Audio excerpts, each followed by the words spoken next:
오늘은 요한 1서 2장 3절부터 6절까지의 말씀을 가지고 믿음은 순종으로 증명된다. 믿음은 순종으로 증명된다라는 제목으로 하나님의 말씀을 함께 상고합니다. 우리가 하나님의 자녀로서 이 땅을 살아갈 때 정말 중요한 것 중에 하나가 확신이라고 하는 거예요. 아, 나는 하나님의 자녀지. 맞아. 세상의 그 어떠함이 나를 유혹한다 하여도, 나를 부정한다 하여도 나는 자부심을 가지고 살아갈 수 있어. 나는 하나님의 자녀니까. 그리스도인으로서 살아간다는 것 정말 중요한 일인데, 그 가운데서 우리가 확신을 가지고 살아간다는 것은 너무너무 중요하고 필요한 것입니다. 뭐 하나 분명할 것이 없는 이 세상 가운데 만약에 우리가 우리의 어떠함을 의지하며 살아간다 그러면 우리의 확신은 다 사라질 겁니다. 여러분, 한 주간의 여러분의 삶을 주목해 보세요. 어떻게 여러분의 삶을 통하여 구원받은 신자의 향기가 날 수 있겠습니까? 우리는 우리의 삶의 어떠함으로는 끊임없이 죄인임을 고백할 수밖에 없고, 우리는 안 된다고 하나님 앞에 절망할 수밖에 없는 그것이 우리들의 모습이잖아요. 여러분, 그럼에도 불구하고 우리는 확신을 가져야 한다는 것입니다. 여러분, 확신이 없다면 얼마나 불안한 상태에서 살아가게 될까요? 죽은 후에 천국과 지옥이 있다는데 난 어떻게 살지? 혹시 이러다 까딱 미끄러져 나 지옥 가는 거 아니야? 내가 80년, 90년 평생 열심히 신앙생활했다가 마지막 한순간에 미끄러져서 혹시 나 나락으로 떨어지는 것은 아니야? 우리는 굉장히 불안하고 두려움 속에 살아갈 수 있어요. 그렇기 때문에 우리가 하나님의 자녀답게, 하나님의 자녀로서 살아갈 수 있는 비결 중에 하나는 확신을 가지고 살아가는 것입니다. 여기서 확신이라고 하는 것은 내가 정말 하나님을 믿고 있지, 내 안에 믿음이 있지, 이것을 분명하게 알고 있는 것입니다. 그러니까 내가 구원받은 하나님의 백성이고 하나님의 자녀이며 영원한 하나님의 기업을 상속받은, 내가 이 땅에서는 비록 힘들고 어렵게 살아가지만 나의 기업은 하늘에 있음을 확신하며 살아가는 거예요. 이런 확신을 갖고 살아가는 사람과 그렇지 않은 사람은 굉장히 질적으로 다른 삶을 살아갑니다. 이렇게 확신을 했다고 구원받는 게 아니거든요. 구원을 받았기 때문에 확신하고 살아가라는 이야기입니다. 잘못 생각하면 내가 확신만 하면 구원받을 수 있구나라고 생각하는데 그거는 크나큰 오해입니다. 여러분, 그것은 구원은 확신에서 오는 게 아니에요. 지금 사도 요한이 이야기하는 것도 우리가 구원받았다면 너희가 확신을 가지고 살아가라는 것이지, 너희가 확신을 가지고 살아가면 구원받게 될 거야 라고 이야기하는 것이 아닙니다. 그래서 사도 요한은 이렇게 얘기하죠. 내가 하나님의 아들을 믿는 너희에게 이것을 쓰는 것이다 라고 얘기합니다. 조건이 있어요. 하나님의 아들을 믿는 너희들에게 쓰는 거예요. 왜 쓴다고 얘기합니까? 죄책감을 느끼게 하려고? 좀 더 종교적인 행위를 더 강화시키기 위해서? 아닙니다.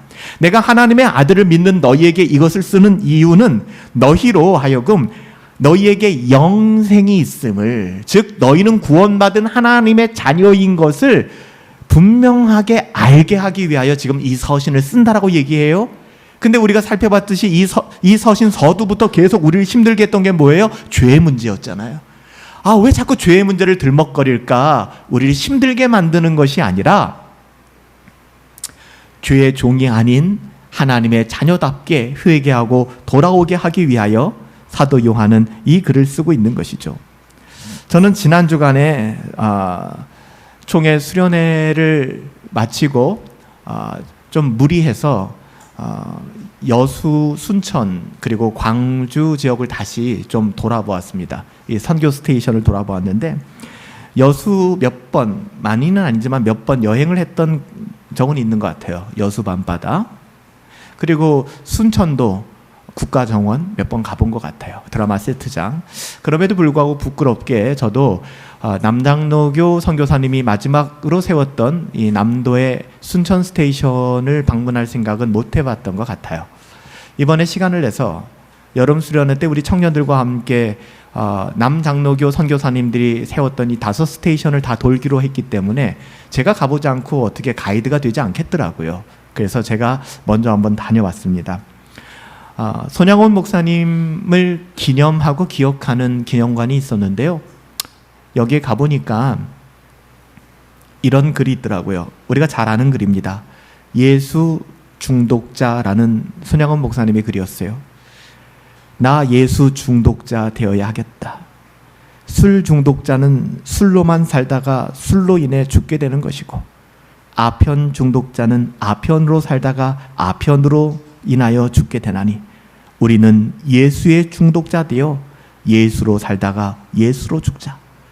우리의 전 생활과 생명을 우리를 위해 살면 우리는 썩어질 것을 구하지만 주님을 위해서 살면 주와 같이 부활하게 될 것이다. 우리는 주님의 종이니까 주님만 위해 살고 주님만 위해 일하는 자가 되자. 나를 위해 일하는 자가 되지 말자. 이 글귀를 보면서 그냥 마음이 먹먹해졌어요. 어떤 것이 하나님의 자녀의 삶일까? 구원의 확신이란 무엇일까? 수학을 포기한 사람들이 마이너스 1, 0, 1 주관식 문제의 단골입니다. 수학을 포기해 보신 분들은 아실 거예요. 주관식 문제, 우리나라는 풀이 과정을 별로 요구하지 않기 때문에 논술이 아닌 이상 마이너스 1, 0, 1 뭐 이런 걸 쓴단 말이에요. 그렇게 해서 맞췄어요. 대박입니까? 여러분, 아무 의미 없어요. 우리는 답을 못 맞춘다 할지라도 영원히 이 땅을 살아가면서는 답을 못 맞출 수도 있어요. 중요한 것은 어떤 삶을 살아내는가 하는 그 과정입니다. 완전하진 못해도 온전함을 가지고 씨름하는 것이죠. 구원의 확신이라는 것이 완전한 율법의 요구를 우리는 만족시킬 수 없단 말입니다. 그것을 통해서 우리를 증명하려고 들면 안 되는 거예요. 우리가 죄를 미워하고 있는가? 우리가 중독되었다면 오직 예수로 중독되어 살아가는가? 중독이라는 단어가 부정적인 뉘앙스를 갖기 때문에 예수님 앞에 이 단어를 붙인다는 게 조금 죄송스럽습니다. 그렇지만 중독이라는 게 뭡니까? 놓지 못하는 거잖아요. 놓지 못하는 거. 핸드폰, 스마트폰 중독. 놓지 못하는 거예요. 놓으면은 우리 가운데 이 금단 현상이 일어나는 것이죠. 뭔가를 막 찾게 되고 불안해지는 거예요. 여러분, 하루라도 경건 생활을 하지 않으면, 예배에 등한히 하면 우리 가운데 이런 일들이 일어나고 있는가? 이것은 누가 누군가를 규정하고 판단하는 수단으로 쓰이면 안 되고요. 내 자신을 돌아보는 데 사용되어져야 합니다. 난 정말 이 모든 과정들을 통하여 하나님의 자녀라는 확신을 가지고 있는가? 아니면 어떻게 쓰다 보니까 마이너스 1 맞췄어요. 그래서 5점을 얻었어요. 그래서 우쭐하고 야, 나는 역시 찍는데 일가견이 있어. 여러분, 그건 가짜 신앙이라고요. 여러분, 우리가 구원의 확신, 하나님의 자녀로서의 확신을 가져야 합니다. 그런데 무엇을 통하여 확신을 가질까 하는 것이 중요한 거예요. 그래서 조나단 에드워즈도 신앙 감정론을 통하여 우리가 주관적으로 하는 확신이 우리 구원의 근거가 될 수 없다라고 한 겁니다. 그러니까 구원의 확신이 우리의 구원을 보장해요? 못해요. 지금 여기서 확신을 가져라. 확신을 가져야 두려움을 떨쳐버리고 하나님의 자녀답게 질적으로 훨씬 나은 삶을 살 수 있다. 이것은 구원받은 신자들에게 이야기하는 거예요. 우리 자신을 돌아볼 필요가 있는 것이죠. 그래서 사도 요한은 이것을 확신케 하기 위하여 여러 가지 부분들을 이야기하는데, 특별히 여러 가지 우리를 돌아볼 수 있는 말씀을 주셨죠. 뭐라고 이야기합니까? 너희가 하나님과 사귐이 있다라고 말은 잘하는데 하나님과 사귐이 있는 행위가 있을 겁니다. 종교적인 어떤 껍데기들이 있고 종교적인 시스템을 만족시키는 부분도 있을 거예요. 그런데 그 사람의 삶이 어둠 속에 행하고 있다면 넌 거짓말하는 거다. 더 나아가서는 하나님의 진리가 그 안에 없다라고 이야기하죠. 또 한 가지 뭘 얘기했습니까? 계속 반복되는 거잖아요. 자기 안에 끝없이 죄를 축소하는, 이만하면 괜찮아, 이만하면 괜찮아. 여러분, 손양원 목사님이 평양신학교를 졸업하시고 동기들이 다 목사가 되었음에도 불구하고 손양원 목사님은 목사가 되지를 못했어요. 그래서 애양원에 부임할 때도 그분은 조사였습니다. 손양원 조사. 지금으로 따지면 뭐 전도사라는 직책은 없는 거니까요. 왜 그랬냐면 당시에는 뭐 손양원 목사님이 통합 측이냐 합동 측이냐 뭐 고신 측이냐 얘기할 수 없는 게 그분이 계실 때는 이미 교단이 갈라지기 전입니다. 그런 게 없었어요. 그 당시 그럼에도 불구하고 장로교는 하나였는데 한국 장로교의 순천 노회가 일제 식민 시대를 겪으면서 신사참배를 허용을 했습니다. 그래서 목사들이 신사참배하는 일본의 천황 앞에서 납작 엎드려 절하는 것을 국가의 의례라고 이야기를 했어요. 이걸 순천 노회가 인정을 해버렸습니다. 손양원 목사님은 이걸 인정할 수가 없는 거예요. 그러니 당시에 많은 목사님들의 눈에 가시였을 겁니다. 왜 쟤만 잘난 척해? 다들 그렇게 사는데 왜 너만 그렇게 해? 그래서 그분이 목사 안수를 못 받았어요. 굉장히 늦게 받았습니다. 그리고 목사 안수 받고 얼마 안 돼서 순교하셨죠. 어저께 서울에서는 퀴어 축제가 있었습니다. 퀴어 축제를 하는 동성애와 동성혼과 이런 것에 대해서 좀 인정해 달라는 것이죠. 그들이 하나의 이미지적인 상징으로 주장하는 것이 무지개입니다. 빨주노초 파남보 7가지 무지개. 왜 7가지 무지개를 얘기할까요? 다양성입니다. 즉 하나님의 자녀임에도 불구하고 성적 취향에 따라서 동성을 사랑할 수도 있고 이성을 사랑할 수도 있고 여기에 대해서 모두가 모두를 인정하는 사랑으로 하나 되는 그런 세상이 이루어져야 된다라고 얘기하는 것이죠. 손양원 목사님 기념관에 갔는데 손양원 목사님 기념관 앞에 한 연세가 지긋하게 드신, 나중에 여쭤보니까 70대 후반이라고 하시더라고요. 한 목사님 한 분이 이 기념관 앞을 지키고 계셨습니다. 이야기를 나눠보니까 이분이 손양원 목사님의 막내 아들입니다. 손양원 목사님은 순교하실 때 3명의 아들과 3명의 딸이 있었습니다. 2명의 아들 동인 동신이 순교했죠. 그래서 그 유명한 10가지, 9가지로 알려져 있는데 10가지 감사의 제목이 나오잖아요. 비천한 종의 가정에서 순교자가 나온 것 감사합니다. 하나도 나오기 힘든 순교자가 2이나 나오게 하신 감사합니다. 우리 동인이 미국 유학 가려고 미국 유학 준비 다 마쳤는데 미국보다도 더 좋은 하늘나라 천국 보내주신 감사합니다. 이 유명한 감사가 나오는 거잖아요. 손양원 목사님이 1950년에 돌아가셨는데 그 돌아가실 때에 돌아가시기 30분 전에 태어나신 분이 그 목사님이었어요. 7번째 아들이죠. 유복자로 거의 태어난. 근데 이분이 막 너무 속상해하는 거예요. 왜 속상해하느냐? 손양원 목사님의 이 기념관을 캐톨릭 신자들이 성지순례의 장소로 삼는답니다. 그래서 저를 붙잡고, 처음 보는 목사인 저를 붙잡고 막 흥분하면서 말씀하시는 거예요. 목사님은 천주교 어떻게 생각하세요? 목사님은 WCC 어떻게 생각하세요? 처음엔 당황하죠. 이분이 나한테 왜 이러시나. 울분이 있는 거예요. 손양원 목사님이 살아계셨을 때 손양원 목사님 그렇게 괴롭히던 사람들이 통합층 목사들이었습니다. 지금 WCC에 가입된 사람들, 종교 다원주의를 인정하는 사람들, 신사참배 흔쾌히 했던 사람들. 지금 애양원 교회는 통합 측에 소속돼 있어요. WCC에 소속돼 있어요. 그러다 보니까 신부든 스님이든 목사든 심지어는 무슬림이든 우리는 사랑으로 하나 된다. 여러분, 이 가치가 WCC거든요. 모든 종교는 사랑으로 통한다. 그래서 로만 카톨릭에서도 이 카톨릭 신자들이 애양원을 찾아오는 거예요. 사랑의 원자탄. 여러분, 손양원 목사님이 실천한 사랑이 그런 사랑입니까? 오늘날 교회도 마찬가지예요. 교회는 사랑해야 되지. 교회는 싫은 소리 해서는 안 돼. 교회는 다 인정해줘야 돼. 빨주노초 파란 뭐 7가지 무지개 색깔. 성경은 단 한 번도 그렇게 얘기하지 않잖아요. 여러분, 죄에 대하여 손양원 목사님이 나는 예수 중독자 되겠다고 얘기하면서 1950년대 40년대 술 취해서 술주정비가 되고, 그래서 아내를 때리고 자녀들을 때리고 대부분이 알코올릭이 되어 있던 그 시대에, 그래서 선교사님들이 금주를 선언한 거 아닙니까? 마약과 아편에 찌들어 있는 아주 극단적인 2개의 현상을 끄집어내면서 나는 예수 중독자 되겠다라고 얘기한 거예요. 여러분, 우리가 하나님의 자녀라는 것을 어떻게 테스트할 수 있을까요? 가장 극명한 테스트 중에 하나는 하나님의 말씀에 우리가 순종하는가 하는 것입니다. 다른 누군가가 아니라, 빨주노초 파남보가 아니라, 무지개 색깔이 아니라, 사람들은 그거 좋아하겠죠. 하지만 하나님께서는 내가 곧 길이요 진리요 생명이라고 말씀하셨으니 우리가 그 길을 따라가야 되지 않겠습니까?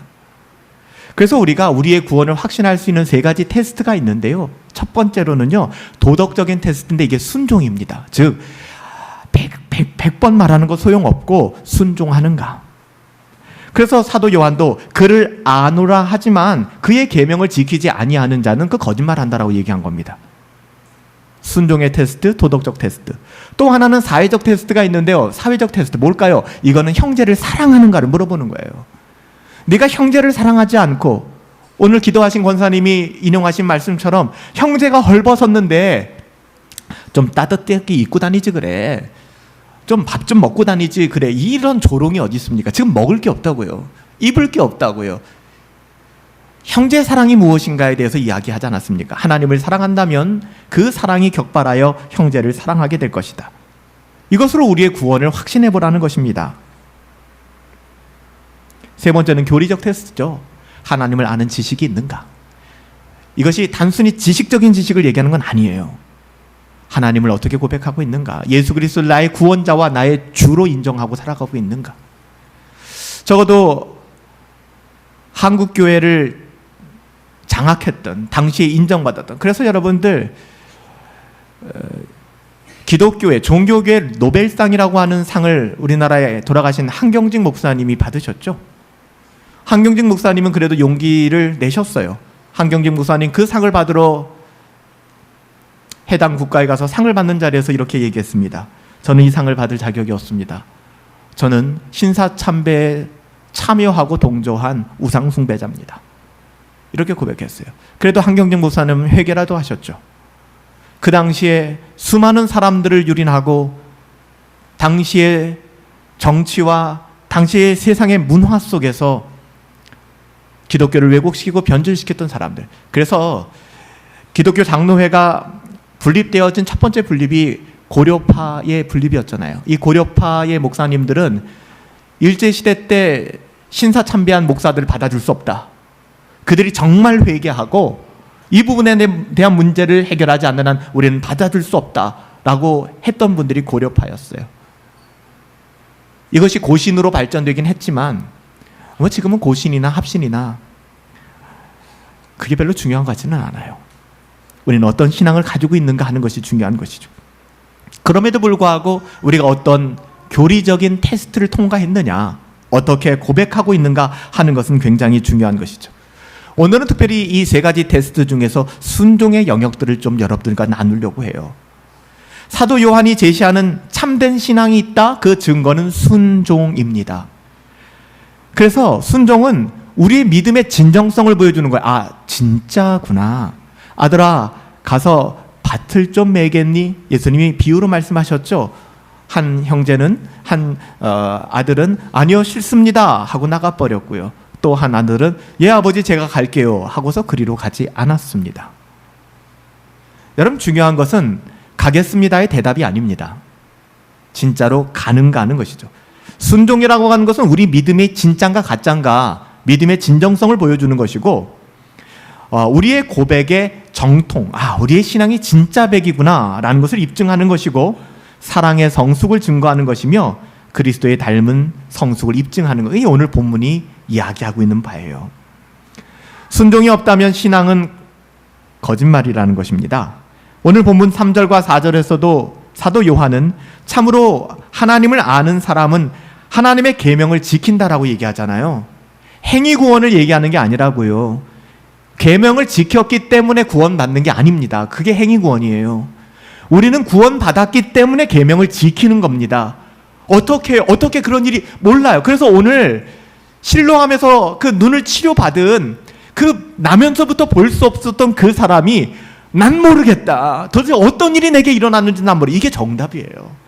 신앙이라는 것이 우리가 생각하는 것처럼 1 더하기 1은 2고 수학적인 산술로 풀어낼 수 있거나 로지컬하게 나오는 영역들이 아닌 거예요. 내가 왜 구원받았는지 모르겠어요.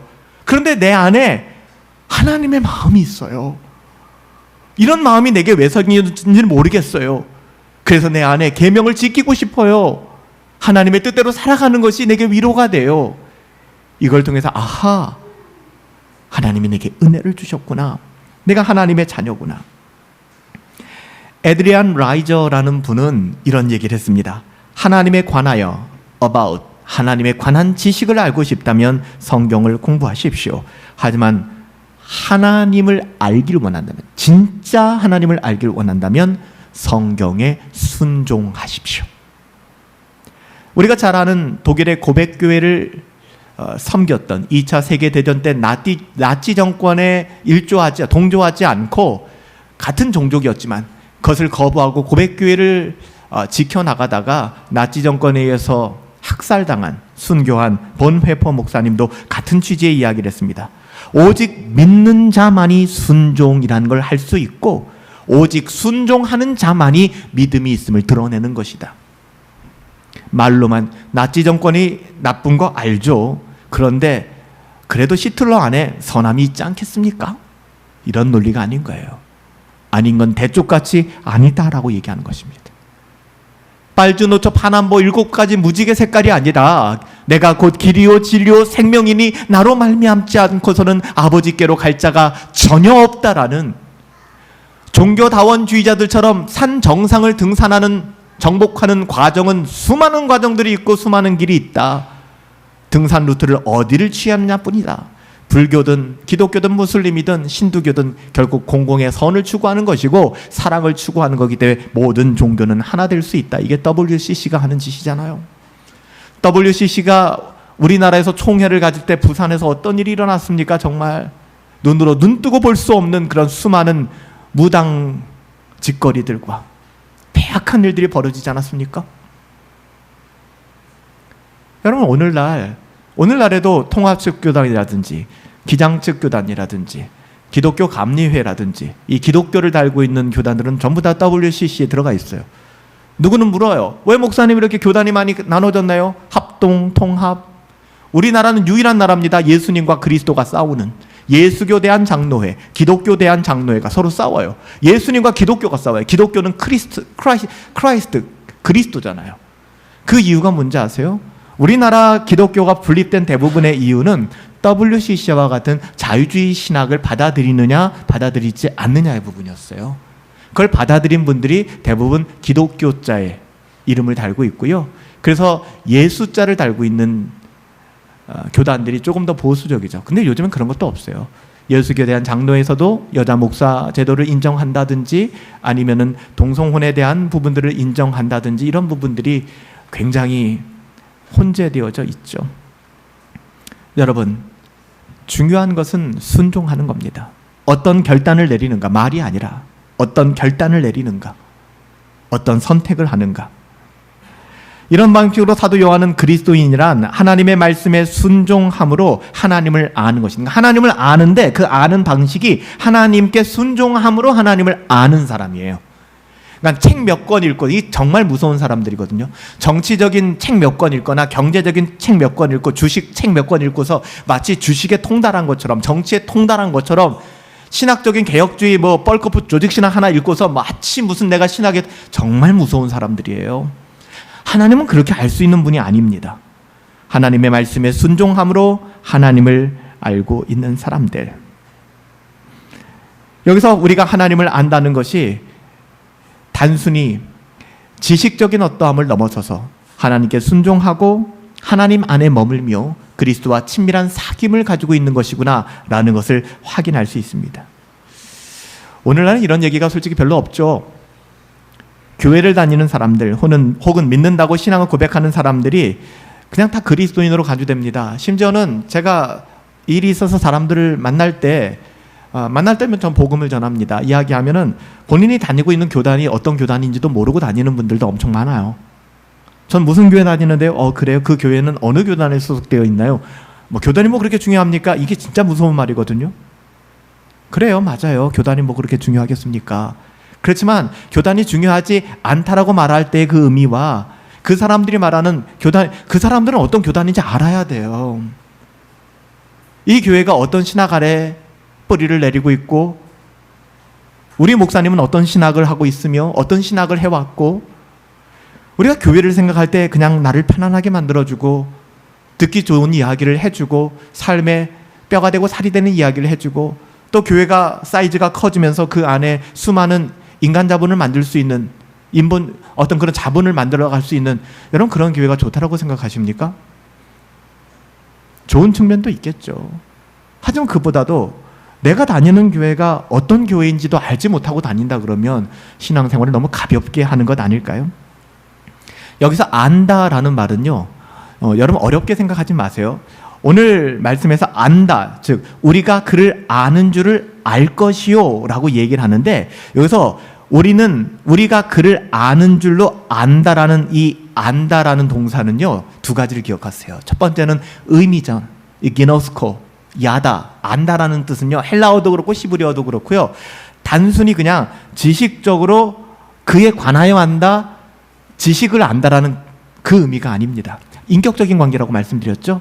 그러니까 인격적인, 사람과 사람이 만나서 사귀는 가장 인격적인 관계의 깊은 것은 부부 관계잖아요. 부부가 결혼해서 첫날 밤을 가짐으로 말미암아 가장 인간이 가질 수 있는 그런 밀접한 관계를 갖게 됩니다. 이때 사용된 단어가 야다예요. 헬라어로는 기노스코.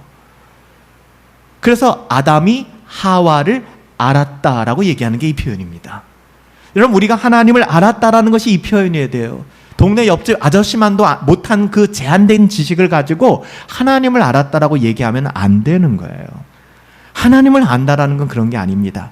또한 여기서 우리나라 말보다는 헬라어가 시제가 진짜 다양한데요, 여기서 사용된 완료 시제는요, 그냥 딱 완료되고 끝난 게 아니에요. 그 안다라는 그 행위가, 동사가 지금까지도 영향을 미치고 있을 때 사용하는 시제입니다.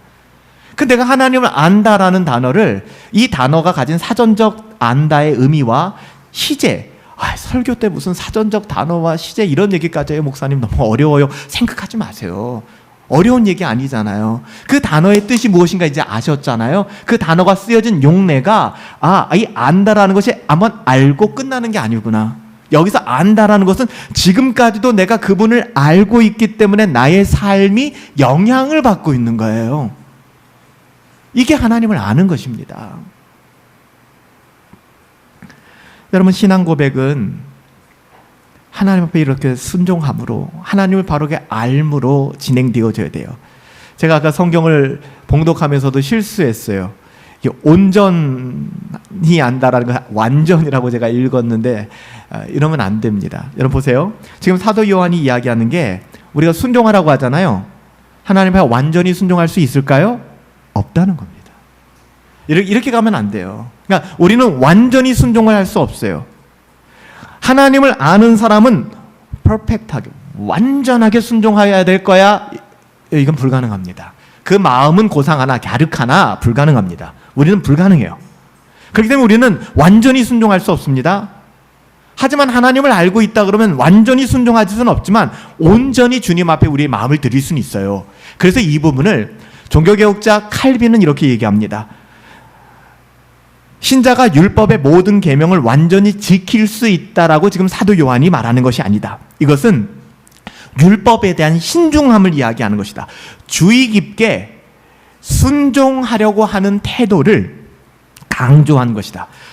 저보고 이것을 좀 주석하라 그러면 이렇게 표현하고 싶어요. 지금 사도 요한이 완벽하게 순종하라고 얘기한 게 아니라, 그래야 하나님을 안다라고 얘기한 게 아니라, 고의적이고 반복하고 습관처럼 불순종하지 않는다면 너는 하나님을 알고 있는 것이다 라고 얘기하고 싶어요. 여러분, 우리가 하나님을 안다는 것에 대해서 정말 우리를 어렵게 만드는 게 뭔지 아세요? 불순종하는 게 문제가 아니라 고의적으로 불순종하는 겁니다. 고의적으로, 의도적으로 반복해서 불순종하는 겁니다. 어제도 오늘도 내일도 그럴 거예요. 난 불순종할 거야. 이 습관처럼 돼버리는 거예요. 여러분, 이거는 고민해 봐야 된다는 것입니다. 이 또한 누가 누군가에게 정죄할 대상은 아닙니다. 그 사람의 형편을 우리는 모르니까 우리가 어찌 알겠습니까? 하지만 자기 스스로는 돌아보라고 지금 사도 요한이 강력하게 이야기하는 것입니다. 하나님께 순종해야 해. 하지만 이 순종은 율법의 요구가 아니라 자발적이고 뜨거운 그 마음 속에서 너에게 이런 일이 일어나야 해 라고 이야기를 하는 것이죠. 그래서 사도 바울도 디도서를 통해서 이렇게 얘기하잖아요. 그들이 하나님을 시인하지만 행위로는 하나님을 부인한다. 이런 사람들이 교회에 있다는 겁니다. 모여서는 하나님을 시인해요. 하나님에 대해서 긍정의 언어를 쏟아놓습니다. 자기 부모님의 신앙이 어떻고 내가 믿음의 가정에서 태어났고, 그런데 정작 그가 선택하고 결정하는 모든 것들이 하나님을 부인하는 행동이에요. 디도에게 사도 바울이 이거 분별해야 된다. 교회 안에 이런 사람들이 많다라고 얘기하는 거예요. 이들이 스스로 구원의 확신을 가지고 안정감을 가져서는 안 된다. 구원의 확신이라는 건 이런 사람들을 위한 도피처로 주어진 것이 아니다.를 강조하는 것이죠. 여러분, 우리의 삶을 돌아보십시다. 행위 구원이 아니잖아요. 여러분, 순종은 우리를 확신에 이르게 할 것입니다. 여러분, 어떤 순종의 모습으로 하나님 앞에 나가고 있습니까? 예수님이 말씀하셨죠. 너희가 나를 사랑하니 나를 사랑한다면 내 계명을 지키게 될 거야. 요한복음 14장 15절이에요. 너희가 나를 사랑하니? 네, with all my heart. 정말 사랑합니다. 웃기지도 말라 그래요. 그 제자들 예수님 다 버리고 도망갔어요. 그냥 버렸어요? 저주하고 도망갔어요. 나쁜 사람들이에요. 너희가 나를 사랑한다면 내 계명을 지킬 거야. 순종은 확신에 이르는 근거가 됩니다. 순종은 구원을 이루는 방법이나 수단이 아닙니다. 꼭 기억하세요. 아, 순종하면 구원받는구나. 그거 아니라고요. 아니에요. 순종은 구원을 이루는 방법이나 수단이 아닙니다. 그렇기 때문에 순종 강요하지 마세요. 누구도 여러분에게 순종 강요 안 해요. 순종을 어떻게 강요합니까? 순종은 강요되어지는 것이 아닙니다. 순종은 구원받은 사람 안에서 자연스럽게 일어나는 결과요, 열매입니다. 그래서 오늘 5절에서 누구든지 제한 없어요. 누구든지 그의 말씀을 지키는 자는 하나님의 사랑이 참으로 그 속에서 온전하게 되었나니. 우리는 오늘 이 말씀에서 그리스도인의 정체성, 교회에 대해서 많은 것을 생각해야 됩니다. 신앙은 그렇구나. 너무나 잘 알고 있지만 단순히 지식을 추구하는 것이 아니구나. 우리는 언제나 이런 위험을 의식해야 합니다. 그렇구나. 신앙은 인격적 관계구나. 목사와의 관계도 여러분 인격적 관계여야 합니다. 목사를 그냥 딱 떨어뜨려 놓고 우리에게 신앙을 가르치는 존재 정도만 생각하면 안 돼요. 함께 울기도 하고 웃기도 하고 아파하기도 하는 인격적 관계가 되어줘야 되죠. 순종이 없는 신앙은 우리를 병든 신앙, 교만하여 자신을 증명하는 자리로 데리고 갈 것입니다. 순종이 하나님의 사랑을 온전하게 성취한다는 사실을 꼭 기억하시고 순종이 우리의 구원을 증명하는구나. 이게 중요해요. 우리의 신앙은 말이 아니라 여러분의 선택과 결정, 여러분의 순종으로 증명되어지는 것입니다.